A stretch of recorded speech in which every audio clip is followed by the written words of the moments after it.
Hi guys, I'm here with Osiris. Osiris. What is your real name anyway? My real name is Sonny Montague.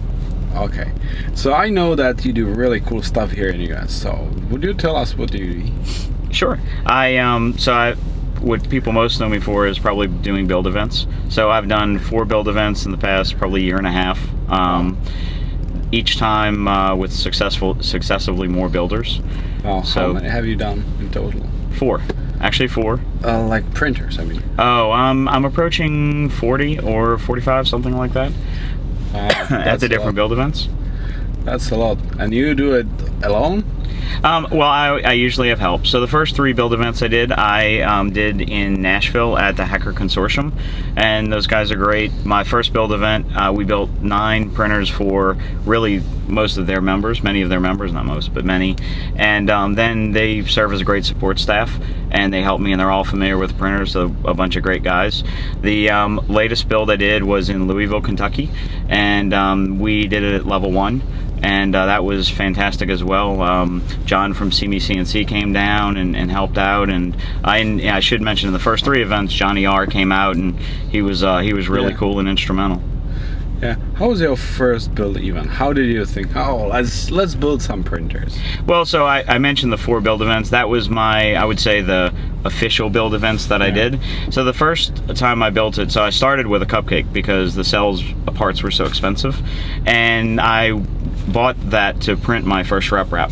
And when I saw the Prusa, it was a lot less parts, it was a lot easier to do, and so there were 3 of us from the local hackerspace in Memphis that wanted them, and so I printed out the parts, the majority of parts for all 3 of those actually all the parts for all 3 of those printers, and we ordered all the parts together, and we all got them assembled together. So that was kind of like a build event. It was a little different because it wasn't official. We didn't all sit down, we didn't follow a schedule, there was none of that, but it was the first experience as a group build. And then from there, we sort of, it was a while after having my Prusa 1, the Prusa i2 had come out. There was a lot of interest in building one of those guys, and so then we did it at Nashville. Yeah, I personally think that workshops are the best way to get RepRap, I think.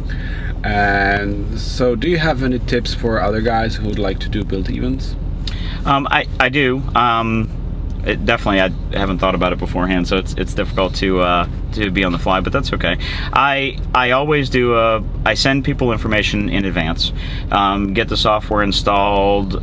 I've sent them Gary's visual instructions just to review, so they understand the basics before going into the event. And then I also have a schedule that I give people, and the schedule lets people self-regulate.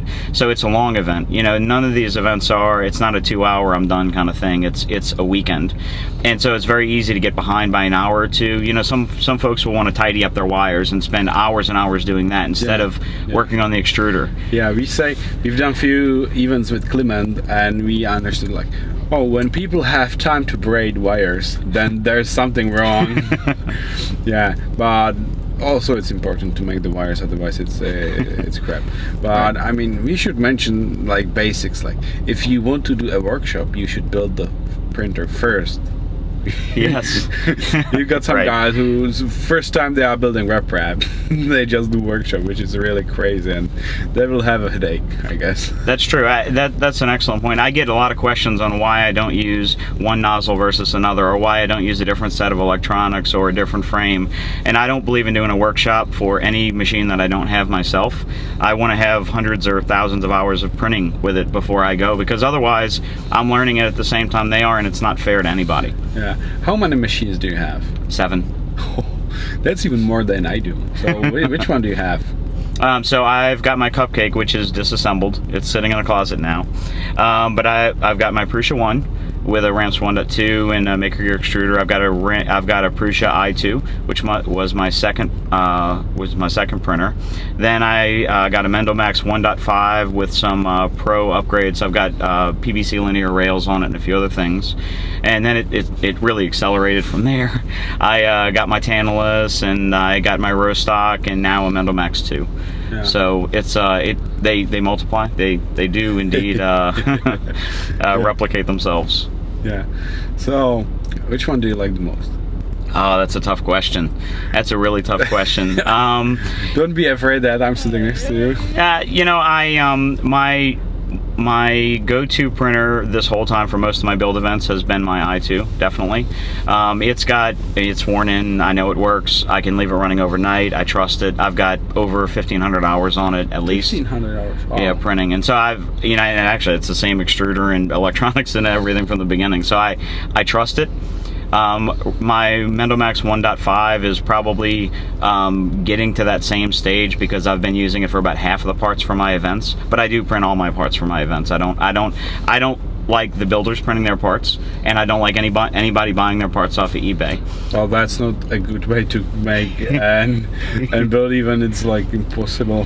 Well, the reason I do that, the reason I do all the parts for the events is because I don't want folks going on eBay and getting a $30 set of parts, and then I have inconsistent quality. That would end up bad. If I supply everything, I know that it's going to be good. Now, for a second event, I've had a few builders go to a second event of mine, and when they come to the second event, I do allow them to print their own parts. Visitor. Hi. My wife is visiting. Anyway, I've got the idea. We should make our firmwares to log the hours of the printers in EEPROM. That would be really cool. Definitely. Because I have my first Prusa and I still print on it all my parts.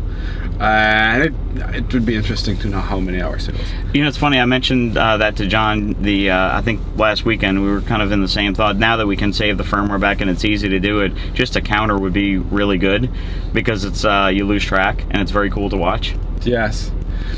Anyway, I think you are one of the not so known heroes of RepRap here in the US because you are doing a lot for the community, and I think there should be more people like you here.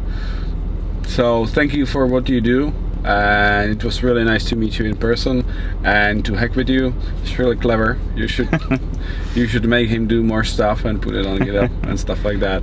So thank you, Sonny. Thank you, Joe. Hi guys.